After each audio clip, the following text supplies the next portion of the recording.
नमस्कार दोस्तों, आज हम सुनाएंगे भगवती तुलसी की कथा। एक वहां से अंतर्ध्यान हो गई।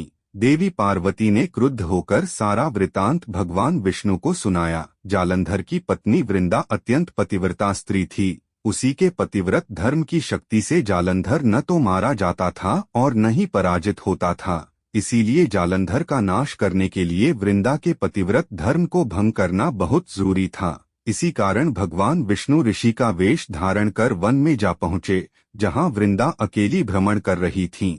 भगवान के साथ दो मायावी राक्षस भी थे, जिन्हें देखकर वृंदा भयभीत हो गईं। ऋषि ने वृंदा के सामने पल में दोनों को भस्म कर दिया।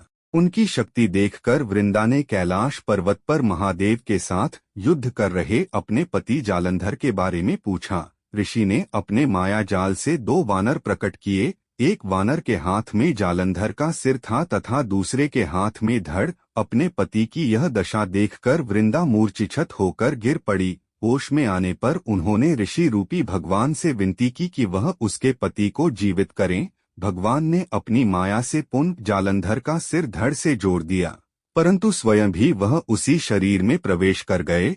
वृंदा को इस छल का जरा आभास न हुआ। जालंधर बने भगवान के साथ वृंदा पतिव्रता का व्यवहार करने लगी, जिससे उसका सतीत्व भंग हो गया। ऐसा होते ही वृंदा का पति जालंधर युद्ध में हार गया। इस सारी लीला का जब वृंदा को पता चला तो उसने क्रुद्ध होकर भगवान विष्णु को शिला होने का श्राप दे दिया तथा स्वयं सती हो गई। जहाँ वृंदा भस्म हुई, वहाँ तुलसी का पौधा उगा।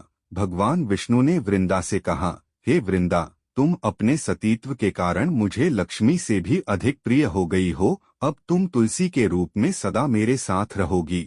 जो मनुष्य भी मेरे शालिग्राम रूप के साथ तुलसी का विवाह करेगा, उसे इस लोक और परलोक में विपुल यश प्राप्त होगा।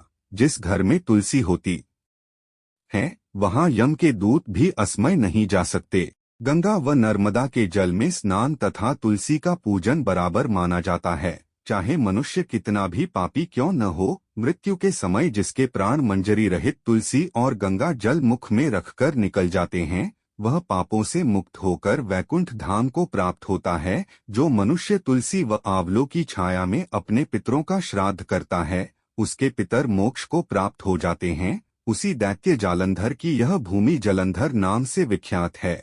सती वृंदा का मंदिर मोहल्ला कोट किशनचंद में स्थित है।